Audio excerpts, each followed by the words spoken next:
As protests rage across Minnesota, U.S. President Donald Trump has weighed in on the killing of ICU nurse Alex Preddy, branding him an agitator and an insurrectionist. But investigators are still digging, officials are hedging, and the gap between power and accountability is widening fast. The name Alex Preddy is now at the center of a national confrontation in U.S.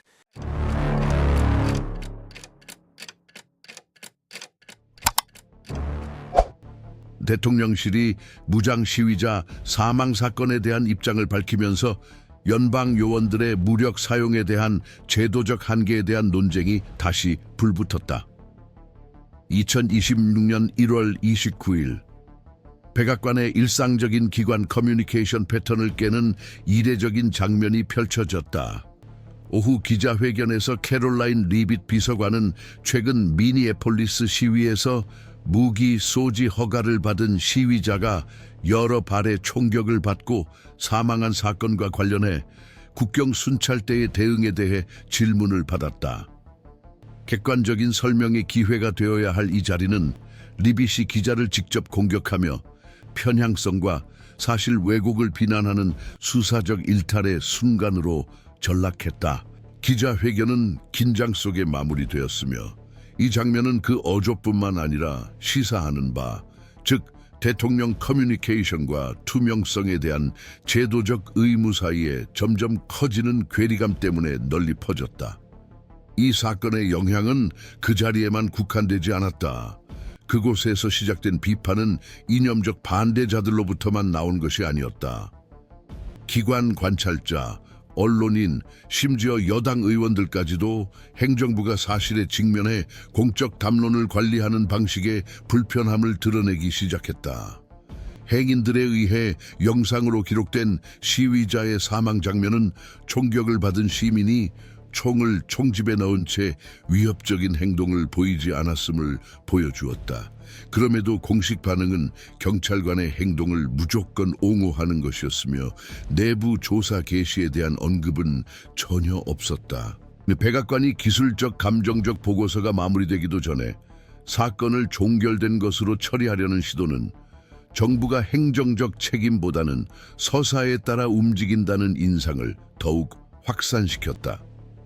같은 날 백악관 주거동 창문 밖으로 쓰레기 봉투가 던져지는 영상이 온라인에 유포되면서 사태는 또 다른 차원을 맞이했다. 외부에서 촬영된 이 영상에는 평소와 다른 방식으로 대량의 물건이 버려지는 모습이 담겼다. 몇 시간 후 나온 공식 설명은 건물 유지 보수 작업이었다. 그러나 다음날 인터뷰에서 대통령은 오래된 개인 소지품을 버린 것이라며 다른 설명을 내놓았다. 두 설명 사이의 불일치는 정부 내외의 경종을 울렸다. 통상 물류 관련 해명에 나서는 백악관 행정관리처 대변인은 이번 사건에 대해 논평할 권한이 없다고 밝혔다. 기술부처 간 내부 조율 부재는 추측을 부채질했을 뿐만 아니라 제도적 정보 흐름의 취약점도 드러냈다. 이후 이 사건은 주요 뉴스와 분석 프로그램에서 다뤄졌다. 가장 큰 반향을 일으킨 순간은 전국 방송에서 유명 풍자 프로그램 진행자가 대통령실이 중대한 사건을 경멸과 아이러니로 다루는 방식에 대해 자신의 독백 일부를 할애했을 때였다. 이 유머는 상당수 국민이 인지한 부조화를 반영하는 거울 역할을 했다. 비판은 공식 성명의 내용뿐만 아니라 백악관이 채택한 권력의 미학, 즉 허위 정보와 과장된 연극성을 결합한 방식에도 향했다. 중요한 것은 말한 내용뿐만 아니라 말하는 방식 그리고 말하지 않은 내용이었다. 이러한 요인들이 결합되어 예상치 못한 효과를 낳았다. 전통적으로 대통령과 입장을 같이 해온 재향군인 단체나 제2차 수정헌법 지지 단체들조차 신중함과 조사를 촉구하는 성명을 발표하기 시작했다. 어조 변화는 미묘했지만 의미심장했다. 자동적인 지지 대신 제도적 신중함을 요구하는 목소리가 나왔다. 여당 소속한 상원의원이 지역 언론과의 인터뷰에서 국가의 보호 아래 시민의 생명이 희생될 때 아무리 높은 권력자라도 책임을 면할 수 없다고 말한 것이 그 시작이었다. 이런 종류의 어조 변화는 이유 없이 일어나는 경우가 드물다. 국회 뒤편에서는 의원들이 백악관에서의 가방 처리 과정에 대한 서로 다른 설명과 기자회견에서의 대변인 태도를 점점 더 우려하며 지켜보고 있다고 전했다. 의문은 사실의 진실성뿐만 아니라 내부 통치 메커니즘의 안정성에까지 미쳤다. 기본적인 물류 정보조차 일관성을 유지하지 못할 때 시스템 전체가 경계태세에 들어간다. 동시에 대통령 측근들은 비판적 목소리를 불신시키려는 시도를 강화했다. 언론인들은 활동가로, 학자들은 무지한 사람들로 낙인 찍혔으며 어떤 이견도 방해 행위로 취급받기 시작했다. 제도적 경청을 감정적 반응으로 대체하는 것이 반복되는 특징이 되었다. 집권 정부에 기대되는 것, 냉정함, 절제, 대응 능력, 실제로 보여준 것, 분열된 서사와 수사적 개인주의 사이의 긴장은 이미지 문제가 아닌 제도적 부식의 위험으로 변모했다. 이 지점에서 기자회견 사건, 관저 영상, 언론인에 대한 공개적 공격이 수렴된다. 이들은 고립된 사건이 아니다. 이는 공식적인 책임 이행 채널을 벗어나 서사 통제가 공적 의무 이행보다 더 중요해 보이는 영역으로 이동하는 동일한 움직임의 일부다. 그리고 이러한 이동이 심화될 때 시스템은 비판뿐만 아니라 억제 및 질서 회복 메커니즘으로 대응해야 한다. 그래서 우리는 이러한 움직임 하나하나를 계속 지켜보고 있습니다. 의도를 추측하는 것이 아니라 패턴을 기록하는 것입니다. 그리고 지금처럼 패턴이 변화할 때 제도적 감시를 약속한 저널리즘은 반드시 현장에 있어야 합니다. 여러분이 이러한 분석을 소중히 여긴다면 이 공간은 계속해서 전개되는 상황을 주시할 것입니다. 이 시점부터 여러 기관들은 이 상황을 행정부 운영의 변화 신호로 해석하기 시작했다. 처음에는 단발성 수사적 실수, 기자회견 중에 감정적 발언로 보였던 것이 점차 권력 구조 재편과 전통적 책임 규명 절차의 해체라는 더 광범위한 패턴의 일부로 자리 잡기 시작했다. 백악관이 제시한 상반된 설명에 압박을 받은 국회는 두 개의 별도 위원회, 내부안보위원회와 정부투명성위원회를 소집했다. 이 회의에서 서로 다른 정당 소속 의원들 사이에서 보기 드문 합의 움직임이 관찰됐다. 통제 메커니즘이 점차 검증 가능한 제도적 절차보다는 퍼포먼스를 통해 운영되는 행정부에 의해 긴장되고 있다는 인식이었다. 이러한 맥락에서 캐롤라인 리빗의 존재감이 부각되기 시작했다. 그녀의 젊음은 종종 커뮤니케이션적 장점으로 제시되었으나 그녀가 수행하는 역할과 그 직책의 역사적 요구, 사항 사이의 불일치 신호로 변모했다. 전통 언론보다 디지털 인플루언서들을 대화 상대로 우선시하는 선택은 단순한 미적 제스처가 아니었다. 정치 커뮤니케이션 분석가들에 따르면 이는 20세기 중반부터 미국 민주주의 전통을 특징지은 책임성 모델과의 단절을 의미했다. 데이터와 증거에 기반한 질문을 구성하도록 훈련된 전문가들을 제도적 대화의 중심에서 배제함으로써 백악관은 기술적 엄밀성으로 농어를 검증받을 수 없는 환경에서 운영하기를 선호한다는 신호를 보낸 것이다. 이 선택의 부작용은 즉각적이었다. 언론 자유 감시 비당파 단체를 포함한 여러 언론 기관들이 성명을 발표하며 이를 의도적인 공공검증 공간의 약화라고 규탄했다. 동시에 주요 언론사 사설들은 백악관 대변인을 대통령과 시민사회 사이에 약화된 연결고리로 다루기 시작했다. 그러나 비판은 커뮤니케이션 분야에만 국한되지 않았다. 공공행정 전문가들은 이 새로운 상호작용 모델이 행정부의 행위에 미치는 영향에 의문을 제기하기 시작했다. 조지타운대와 예일대 교수들이 제기한 의문은 대변인의 기술적 역량이 아니라 논쟁을 회피하고 전문적인 감시를 저해하는 전략의 누적적 효과에 관한 것이었다. 한편 법무부는 시위자 사망에 대해 기관 차원의 침묵을 지키며 관련 기관이 제공한 초기 정보를 반복하는 성명만 발표했다. 이러한 공식 발표 부재는 행정부와의 직접적 대립을 피하려는 시도로 해석되었다.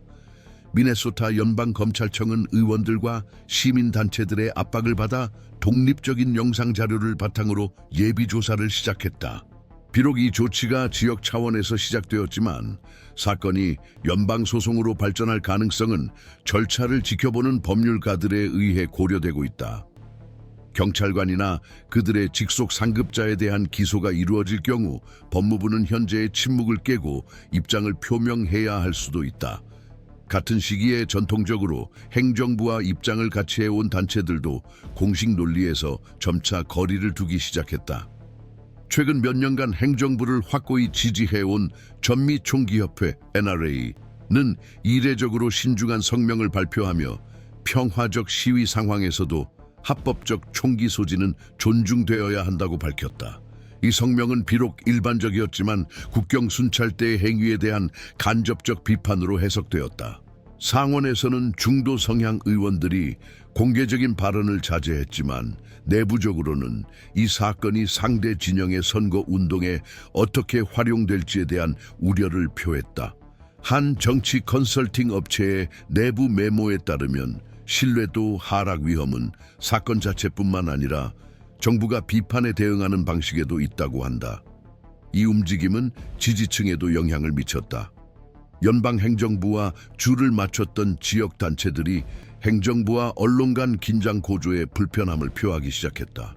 위스콘신과 오하이오 등 주내 지역 회의에서 오랜 공화당 지지자들은 지역 기자들에게 연방군 관련 사망 사건에 대해 백악관이 더 신중하게 대응할 것을 기대한다고 전했다. 비판은 이념보다는 방식에 더 초점을 맞췄다. 기자회견에서의 아이러니 사용, 기자들과의 대립을 고집하는 태도, 공개조사의 필요성을 인정하지 않는 태도 등이 보수 유권자 일부의 정서와 동떨어진 신호로 지적되었다. 이러한 괴리감은 공화당 내에서도 국가적 야망을 가진 인사들에 의해 활용되었다. 주지사들과 전 상원 의원들은 현 연방 행정부가 과도한 노출과 변동성으로 특징 지어지는 지친 모델을 대표한다고 제안하기 시작했다. 그중 한 명은 최근 노스캐롤라이나에서 열린 회의에서 정부의 힘은 실수를 인정하고 방향을 수정하는 능력으로 측정된다고 말했다. 이 발언은 대통령을 직접 언급하지는 않았지만 현 행정부의 운영에 대한 비판으로 널리 해석되었다. 이 상황은 한 그룹의 법조인들이 합동 서한을 대법원에 제출하며 허가된 시위에서 무력 사용의 한계에 대해 법원이 입장을 표명해 줄 것을 요청하면서 새로운 국면을 맞이했다. 이 조치는 즉각적인 판결을 요구하기보다는 법조계에서 명확한 기준 부재에 대한 우려가 커지고 있음을 시사하기 위한 것이었다. 대법원은 예상대로 직접 답변하지 않았다. 그러나 학계 포럼에서 이 사건에 대해 논평을 요청받은 퇴임 대법관들은 공식적인 조사가 이루어지지 않아 생긴 선례가 장기적인 법적 불확실성을 초래할 수 있다고 지적했다. 따라서 우리가 목격하는 것은 이례적인 수렴 현상이다. 커뮤니케이션, 안보, 정치, 사법, 여론이 동일한 긴장 축을 중심으로 연결된다. 행정부가 제도적 틀 안에서 행동할 수 있는 능력 혹은 거부이다. 이러한 행동이 반복적으로 벗어날 때 시스템의 다양한 부문들은 당파적 동기보다는 생존 본능에 의해 반응하기 시작한다. 이 때문에 우리는 이 사건을 계속 주시하고 있다. 서로 다른 기관들이 직접적인 조율 없이도 같은 방향으로 움직인다면 이는 구조적인 변화가 진행 중임을 의미합니다. 이러한 분석은 성급한 결론과 잡음을 피하며 움직임을 정확히 파악하기 위해 존재합니다. 이러한 해석이 여러분에게 중요하다면 본 채널은 명확하고 책임감 있게 관찰을 지속하겠다는 약속과 함께 계속해서 정보를 제공할 것입니다. 최근 사건들이 미국 권력 구조에 대해 무엇을 드러내는지에 대한 서로 다른 해석들이 여전히 공존하고 있다. 사건을 체계적으로 추적해온 일군의 법학자들에게 있어 논쟁은 더 이상 특정 사건에서의 무력 사용의 합법성만을 중심으로 전개되지 않는다. 주목은 점차 전통적인 수사수단의 약화로 옮겨갔으며 이는 제도적 책임보다 충성 관계를 우선시하는 담론적 역학으로 대체되었다. 대통령이 사건의 심각성을 축소하려는 반복적인 태도와 비판적인 언론인을 정치적 표적으로 삼으려는 시도는 이 그룹에 의해 전통적인 공화주의 원칙으로부터의 중대한 이탈로 이해된다. 이러한 해석에서 위험은 결함을 인정하지 않으려는 거부에만 국한되지 않고 공공 책임의 한계를 지속적으로 재구성하려는 시도를 포함한다. 그러나 일부 분석가들은 행정부 중심이 아닌보다 포괄적인 제도적 관점을 제안한다. 이 관점에서 해당 사건은 제도들이 공식적 결정이 아닌 지속적인 담론적 존재를 기반으로 하는 신흥 대통령주의 패턴에 대응하는 데 어려움을 겪고 있음을 드러낸다. 권력과 언어의 관계를 연구하는 학자들은 이 모델이 국가 커뮤니케이션의 고전적 기능을 근본적으로 변화시킨다고 지적한다. 정부는 지침을 수립하는 역할보다는 서사적 논쟁의 지속적인 중심축으로 기능하게 된다. 이러한 구조에서 대변인은 단순한 기술적 역할에서 벗어나 대통령이라는 상징적 인물의 중재자 역할을 수행하게 된다. 결과적으로 제도적 진실의 기준은 검증 가능한 증거에 대한 의존도가 점점 낮아지고 제시된 버전의 동원 능력에 더 많이 좌우된다. 현재 논의는 이러한 효과의 규모와 역전 가능성에 집중되어 있다. 일부 분석가들은 시스템이 여전히 억제 메커니즘을 유지하고 있다고 주장한다.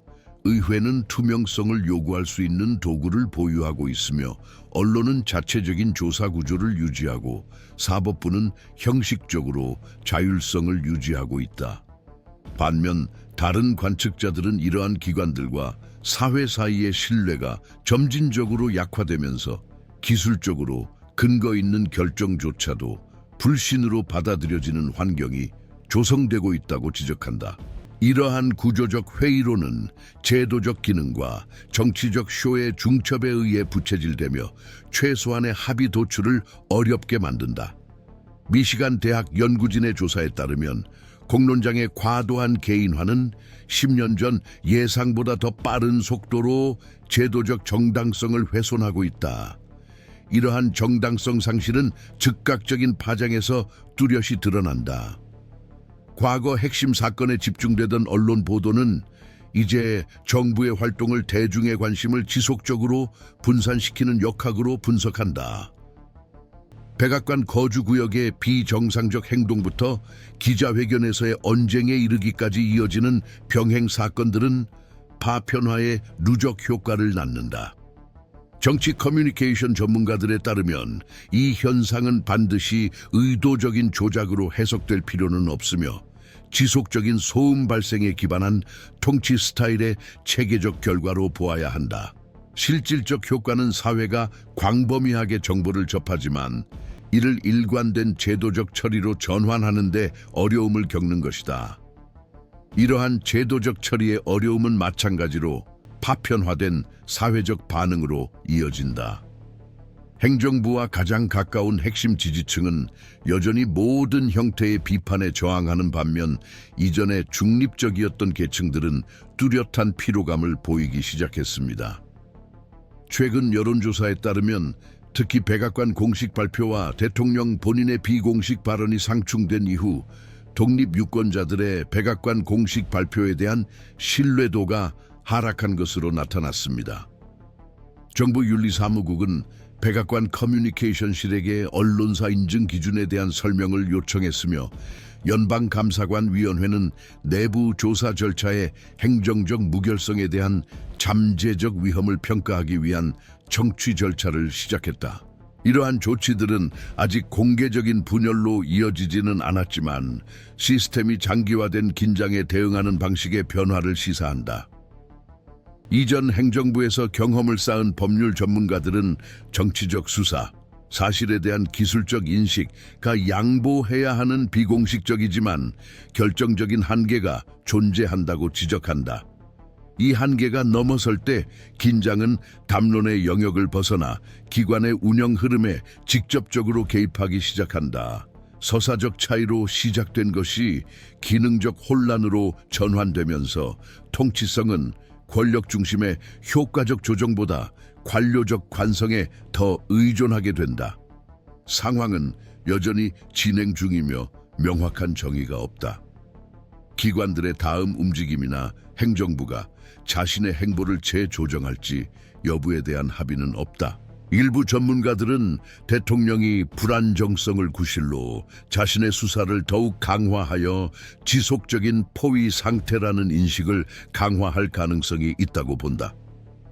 다른 이들은 누적된 압박이 커뮤니케이션 팀 변경, 부분적 후퇴, 공식적 의전 재개 등 전술적 재편으로 이어질 수 있다고 평가한다. 최근 경험은 양측 전략 모두 이전 주기에서 채택된 바 있음을 보여준다. 현재 상황의 차별점은 누적된 마모의 규모와 회의론의 확산, 심지어 이전에 꾸준한 지지를 보냈던 계층 사이에서도 그러하다는 점이다. 어떤 길을 선택하든 민주주의 체제에서 대통령 권력의 한계에 대한 논쟁이 진행 중임을 확인할 수 있다. 시위자의 사망, 불안정한 공식 커뮤니케이션 운영, 제시된 설명의 불일치, 그리고 기관들의 분열된 대응은 모두 동일한 서사적 불안정성의 틀을 이루고 있다. 권력 간의 균형과 상호 견제를 바탕으로 운영되도록 설계된 미국의 정치 체제는 이러한 형식적 틀의 주변부에서 활동하는 통치 형태에 대응해야 하는 도전에 직면해 있다. 이 도전에 어떻게 대응하느냐에 따라 향후 주기의 제도적 질에 직접적인 영향을 미칠 것이다. 이러한 맥락에서 지속적인 분석적 관찰은 단순한 해석적 행위를 넘어 시민적 방어 수단으로 기능하게 된다. 사실과 소음, 정치와 쇼, 주장과 책임이 혼재하는 환경에서 엄격한 관찰은 필수적인 제스처가 됩니다. 우리는 이러한 약속을 지키며 주의를 기울입니다. 본 채널은 전개 상황을 추적하며 맥락, 깊이, 편집적 책임을 제공하기 위해 계속 노력할 것입니다.